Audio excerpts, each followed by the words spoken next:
Hi everyone, in front of me I've got OnePlus 15 and let me share with you how to enable the developer options on this device.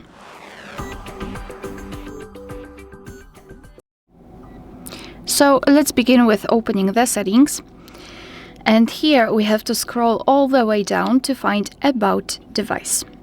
Right here we have to localize a special number which is called build number, software version, or the version number, and in this device we've got version number. So here what we have to do is to scroll and go to the version.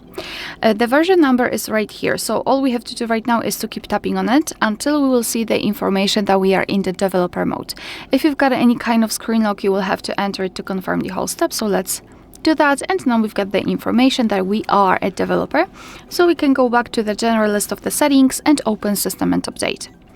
So here we have to open developer options, and as you can see here we've got plenty of advanced settings which we can customize. This list is really long, and you can customize different sections of your device. So for example, you can change window animation scale, you can show surface updates, you can show visual feedback for tabs if you wish.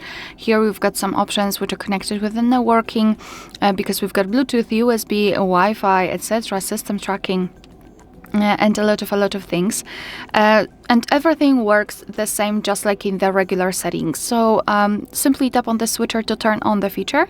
As you can see, it will be immediately activated and applied. Of course, you can turn it off the same way, and if you've got the options without the switcher, simply tap on them to open more options to choose from. If you're done with customization of developer options, you can turn them off. Just go to the very top of the list and tap on the switcher at the top. As you can see, your device needs to be restarted, so to confirm, just tap on restart. I don't want to do it. And after that, your device will be fully powered on, the developer options will disappear from the system settings. But of course, no worries, you can customize them again. Just go back to the build number step, or version number step actually, and keep tapping on it. Alright, so that will be all. Thank you so much for watching. Please hit the subscribe button and leave the thumbs up.